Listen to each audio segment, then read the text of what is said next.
ataques contra a Igreja de Cristo. Aula 9. A sutileza do movimento dos desigrejados. Vamos orar. Pai querido, obrigado porque o Senhor separou para nós um lugar para nós podermos congregar, Senhor. Para termos comunhão, para aprendermos, para estarmos juntos, para afiarmos uns aos outros. Obrigado, Deus, pela igreja que se chama hoje Igreja de Cristo, pela vida de cada irmão, de cada líder, papai, que o Senhor tem levantado no meio do teu povo. Nos dá graça, Senhor, nos fortalece, nos ensina, para que nós possamos compartilhar mesmo a verdade do Senhor. Obrigado por esses temas, obrigado por esse tempo que nós temos separado para estudar. Obrigado, Deus, pela Casa Publicadora das Assembleias de Deus, pela igreja, Senhor, que o Senhor tem realmente, Deus, fortalecido a cada dia. Muito obrigado, Pai, em nome de Jesus. Vamos lá então para o texto. Nem todo que me diz Senhor, Senhor, entrará no reino dos céus, mas aquele que faz a vontade de meu Pai que está nos céus. Ai, ai, ai, o que será que esse versículo tem para nós a ver com os desigrejados? Vamos considerar agora um outro versículo. Consideremos-nos também uns aos outros para nos estimularmos ao amor e às boas obras. Não deixemos de congregar-nos, como é costume de alguns. Antes, façamos admoestações, e tanto mais quanto vedes que o dia se aproxima. Vamos lá para a introdução. Vamos ver. Que dia é esse? Que dia que é esse que se aproxima? O dia do Senhor, a vinda do Senhor.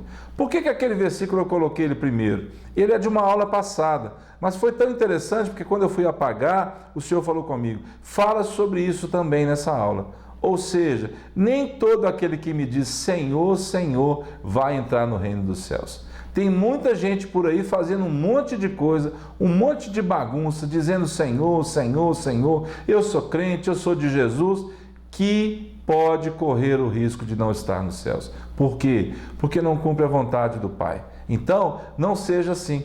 Não seja uma pessoa que não valoriza. A palavra de Deus fala que a alma farta pisa o favo de mel, mas para a alma faminta todo amargo, o quê?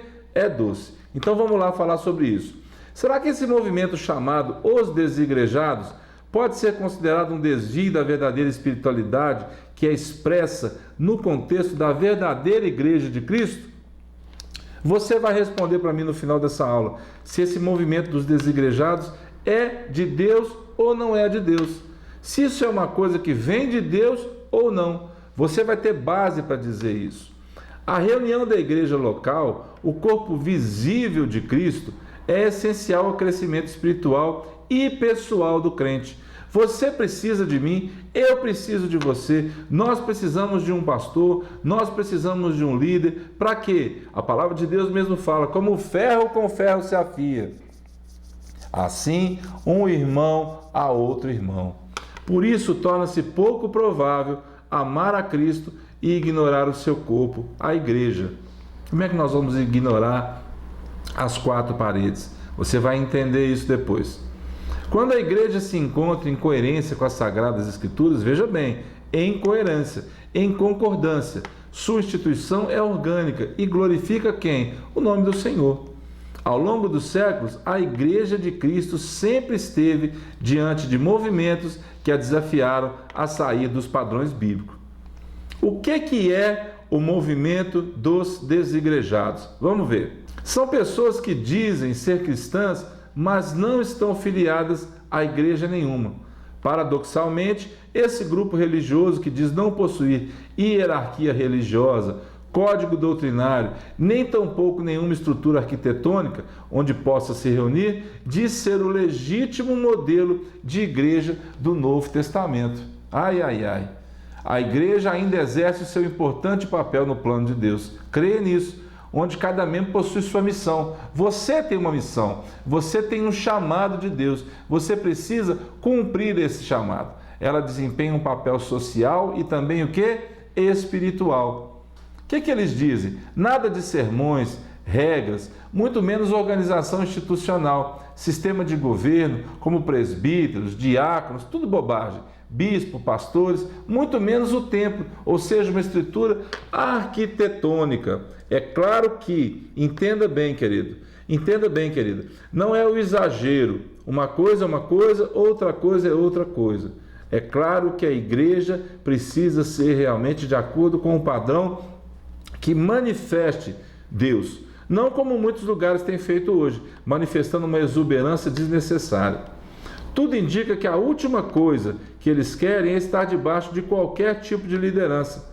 Ou seja, eu vou fazer uma igreja na minha casa e aqui vão prevalecer e vão permanecer aqueles do jeito que eu quero, pessoas do jeito que eu quero, do jeito que eu gosto, fazendo o que eu acho melhor, fazendo o que eu quero fazer.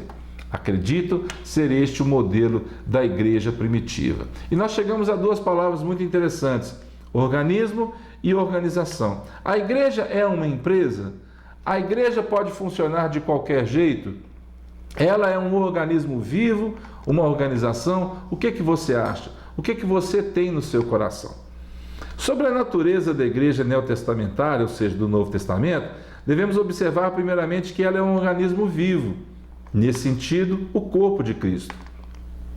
Ela é formada por todas as pessoas convertidas a Cristo, que pertencem a diferentes povos, tribos e línguas. Não há acepção de pessoas. É formada por todas as pessoas convertidas a Cristo, que pertencem a diferentes povos, tribos e línguas. Não há acepção de pessoas. Na igreja verdadeira, não. Mas nós fazemos acepção de pessoas? Ai, ai, ai.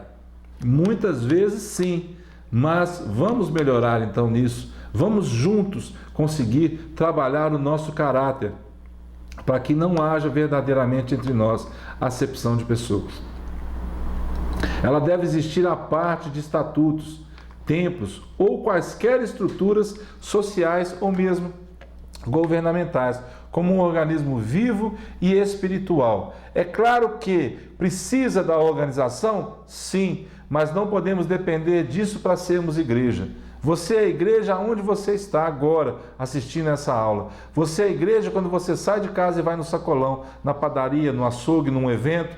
Você ali é igreja, mas ao se reunir com outros, no domingo, na terça, na quinta, no sábado, o que for, você continua sendo igreja.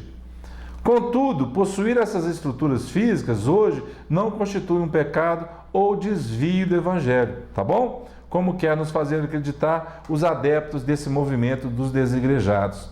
Eles alegam pertencer à igreja puramente orgânica, mas sabemos que isso é impossível existir. O quê? Um organismo sem organização. Quer que eu te prove isso através de uma coisa que você tem e eu tenho, e que ela é um organismo vivo, mas também precisa de organização? O nosso corpo. E se o nosso corpo, como um organismo vivo, não tiver organização, é impossível a gente viver e realmente funcionar. Todo o seu corpo funciona. Tenta tocar lá dentro do seu olho, na menina dos olhos, o olho vai fechar. Os sentidos, as sensações, o olfato, a audição, tudo foi muito bem organizado por aquele que fez todas as coisas. Olha a palavra. Porque também o corpo não é um só membro, mas muitos. Se disser o pé, porque não sou mão, não sou do corpo, nem por isso deixa de ser do corpo. Se o ouvido disser, porque não sou olho, não sou do corpo, nem por isso deixa de o ser. Se todo o corpo fosse olho, onde estaria o ouvido? Se todo fosse ouvido, onde o olfato? Mas Deus dispôs os membros, colocando cada um deles no corpo, como lhe aprouve. Se todos, porém, fossem um só membro, onde estaria o corpo? O apóstolo Paulo faz a pergunta. O certo é que há muitos membros, mas um só corpo. Não podem os olhos dizer à mão, não precisamos de ti, nem ainda a cabeça aos pés, não preciso de vós. Viu aí o exemplo? Nós somos um corpo. Tem irmão que é pé, tem irmão que é cabeça, tem irmão que é ouvido, tem irmão que é olho, tem irmão que é nariz, tem irmão que é dedo, tem irmão que é joelho.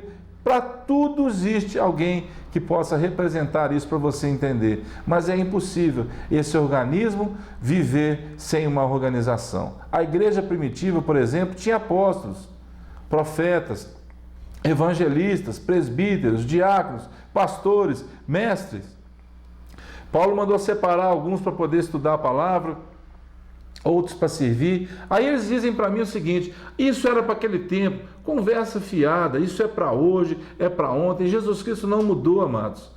O versículo para nós que precisa realmente ser vivo é que Jesus Cristo é o mesmo ontem, hoje e vai ser sempre o mesmo. Um Deus organizado, um Deus que gosta das coisas bem feitas, um Deus que é simples em tudo que ele faz, mas perfeito. Ninguém vivia naquela época da igreja primitiva isoladamente e da maneira que queria. Lembra de Ananias e Safira, que venderam a propriedade, tentaram enganar os apóstolos? O que é que deu no final? Morreram. A igreja que tem Cristo como seu cabeça entende que num contexto de reunir pessoas com o mesmo objetivo, adorar a Deus e relacionar-se uns com os outros, cumpre este propósito quando se reúne na esfera local, ou seja, entre as quatro paredes. Há ali a bênção de Deus, a aprovação de Deus. Mas lembre, não debaixo de religião, não debaixo de obrigação, não debaixo de julgo. Precisa ser prazeroso o fato de você se reunir aos seus irmãos que professam a mesma fé que você, que têm o mesmo Deus, num dia da semana, juntos poderem realmente, como é assim mesmo o movimento celular. As igrejas se reúnem nas casas, mas num dia da semana todos se reúnem no mesmo lugar para compartilhar experiências, para ter comunhão, para viver a vida juntos. O sentimento de se pertencer agora ao corpo de Cristo, se pertencer a alguém, você é de Cristo. Foi com sangue que Ele comprou você. Você é precioso, você é como um jardim regado e cuidado pelo Senhor. Aprenda isso de uma vez por todas. Acabe de assistir essa aula e entenda quem você é. Na aula passada nós falamos sobre a identidade do cristão, agora sobre aqueles que querem negar essa identidade como igreja. O crescimento mútuo alcança ali o seu objetivo. Somos chamados a caminhar o quê? Juntos. A igreja pode existir em um templo, mas a sua missão só se completa fora dele. Não há igreja que seja bíblica e exista somente dentro de quatro paredes. Vamos lá para a conclusão? Vamos ver o que a gente tem. Olha o fique de olho. Uma igreja sem amor, sem organização, sem liderança, sem autoridade, torna-se um mito, correndo um risco de ser o quê? Uma heresia. Como assim? É desse jeito que nós realmente vivemos e temos visto pessoas viverem. Cheia de dúvidas na cabeça, cheia de problemas para resolver. Porque o Deus delas é o ventre.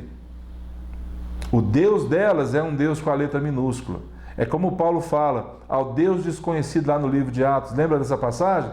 Eles tinham vários deuses, vários altares, mas um entre eles não tinha nome de ninguém. E Paulo diz para eles, é esse Deus que nós adoramos, ao Deus desconhecido, mas que te conhece, um Deus perfeito, um Deus zeloso.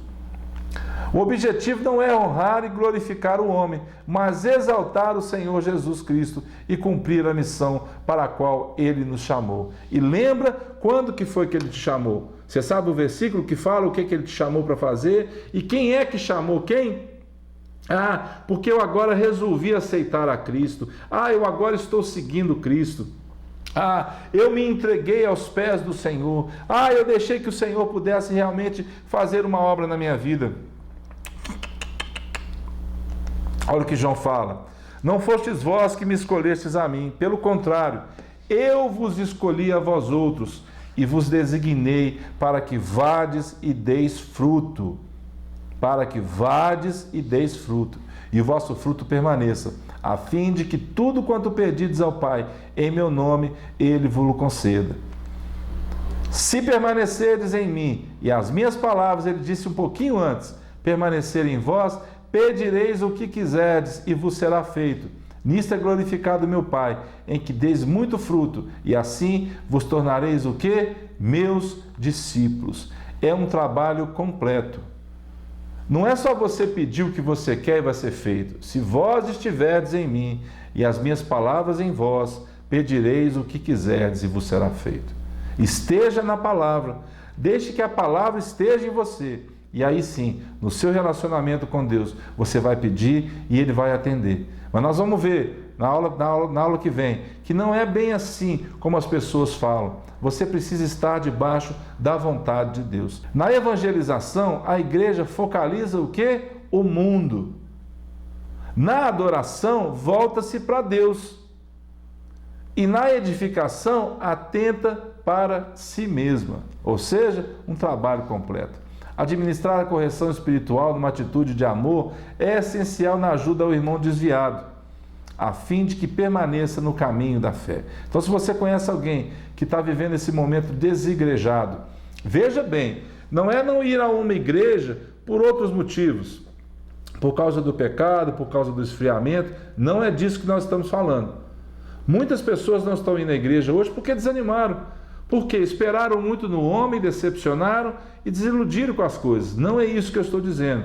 É querer que a igreja, onde você, a comunidade local, não seja valorizada como algo vindo de Deus para nós. É disso que nós estamos falando, tá bom?